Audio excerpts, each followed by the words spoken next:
Assalamualaikum warahmatullahi wabarakatuh. Selamat pagi untuk teman-teman semua. Selamat pagi juga kepada Ibu. Perkenalkan kami dari kelompok 2 akan mempresentasikan mengenai epilepsi. Pertama-tama kami ucapkan terima kasih kepada Apoteker Sani Asmiramdani Lestari, M Farm Clean, yang telah memberi kesempatan kepada kami untuk mempresentasikan hasil diskusi yang telah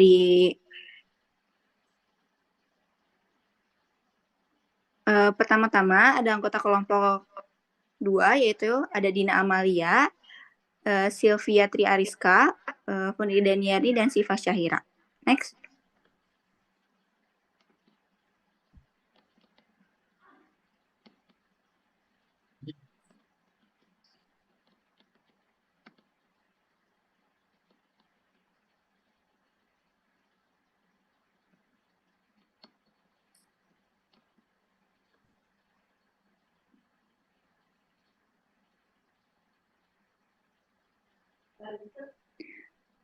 Untuk definisi akan dibacakan oleh Sylvia.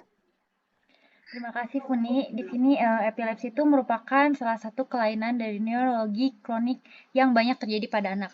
Nah, epilepsi merupakan manifestasi gangguan fungsi otak dengan gejala yang khas, yaitu kejang berulang akibat lepasnya muatan listrik neuron otak secara berlebihan dan paroksismal menurut Dragoumi 2014.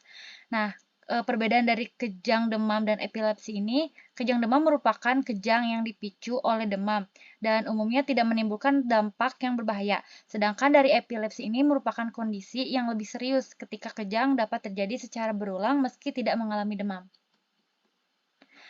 Adapun klasifikasi dari epilepsi ini pada tahun 1981, ILAE membagi kejang menjadi kejang umum dan kejang parsial dengan definisi sebagai berikut.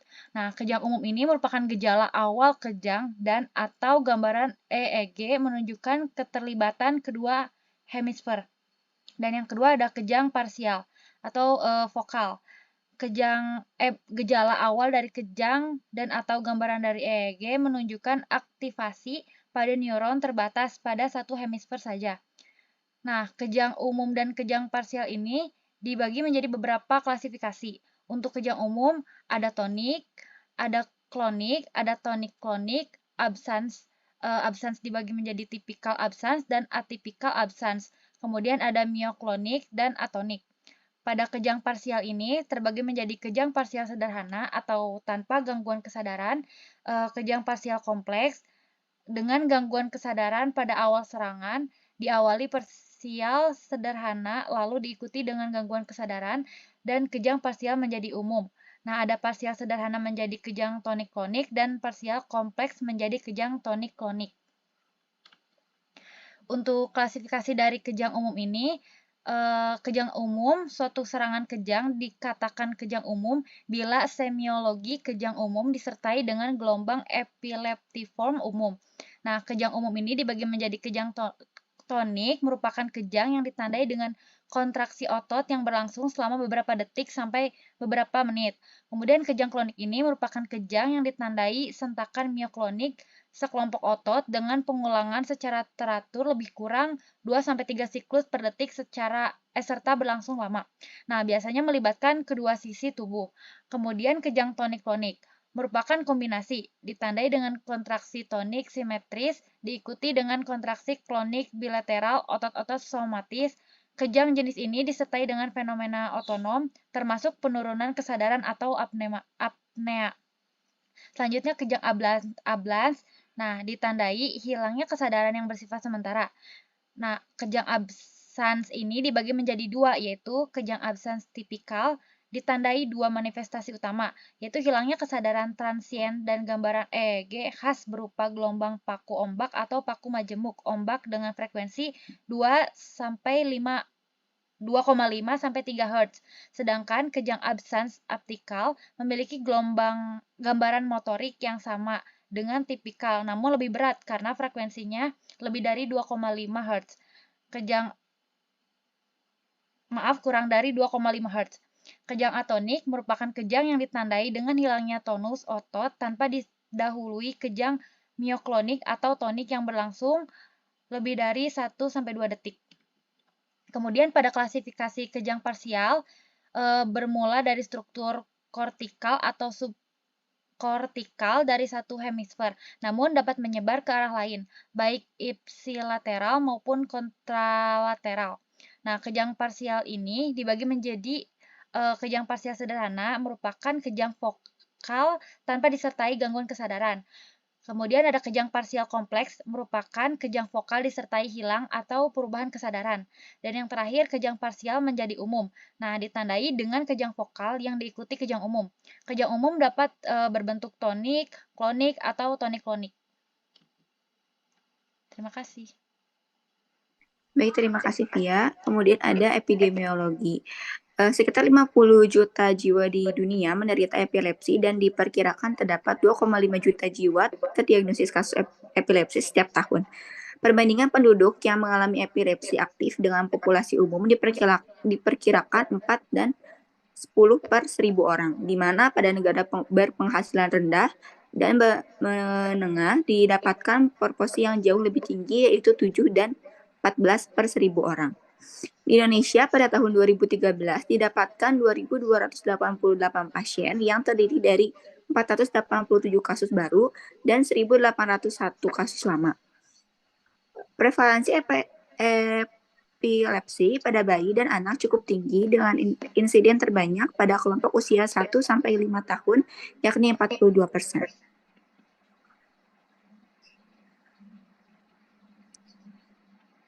Kemudian untuk etiologi, epilepsi atau sindrom epilepsi idiopat.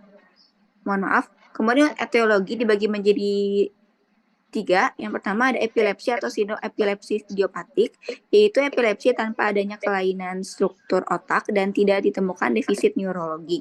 Faktor genetik diduga berperan pada tipe ini dan biasanya khas mengenai usia tertentu. Lalu epilepsi atau sindrom epilepsi simptomatik, yaitu epilepsi yang disebabkan satu atau lebih kelainan anatomi dan ditemukan defisit neurologi. Lalu epilepsi atau sindrom epilepsi kriptogenik, yaitu epilepsi atau sindrom epilepsi yang diasumsikan simptomatik tetapi etiologi masih belum diketahui. Dengan kemajuan ilmu pengetahuan, pemeriksaan pencitraan, genetik, dan metabolik, klasifikasi kriptogenik banyak yang dapat digolongkan sebagai epilepsi simptomatik. Next. Kemudian untuk patofisiologinya akan dibacakan oleh Dina. Dina, dipersilakan. Baik, di sini ada patofisiologi dari epilepsi. Yang pertama, yaitu kejang pada epilepsi terjadi karena adanya lonjakan impuls elektron dalam otak yang meliputi batas normal. Aktivitas elektrik tersebut menyebar pada area-area otak dan juga ditransmisikan ke otot, menyebabkan adanya gerakan abnormal dari tubuh. Aktivitas elektron dari otak diperankan oleh neurotransmitter atau senyawa kimia yang berperan dalam proses informasi pada otak. Seperti yang pertama, hambatan dari gamma aminobutyric acid atau GABA. Yang kedua, gangguan pada kanal natrium dan kalium. Dan yang terakhir, adanya penurunan fungsi dari buffer kalium intraseluler. Menurut WAFA 2019. Next. Kemudian ada faktor risiko. Yang pertama adalah riwayat berat badan lahir rendah memiliki risiko insiden epilepsi lebih besar dari anak dengan berat lahir normal. Kemudian riwayat trauma perinatal akibat penggunaan alat bantu lahir seperti vakum dan torkos. Kemudian yang ketiga itu ada riwayat trauma kepala.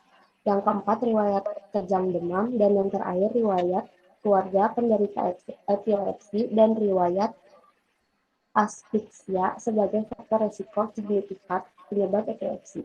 Kemudian terdapat beberapa faktor yang dapat memicu terjadinya kejang pada penderita epilepsi.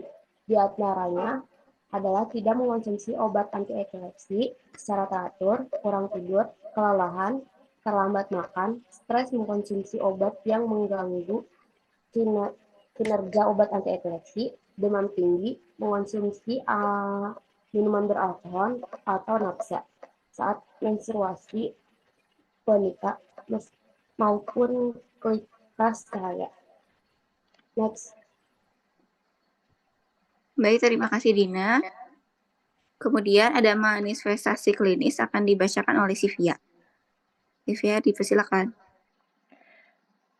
Gejala sebelum kejang dapat terjadi penurunan kesadaran, gangguan dalam pergerakan otot, adanya sensasi pada penglihatan, pendengaran, dan pengecapan, gangguan mood dan kognitif,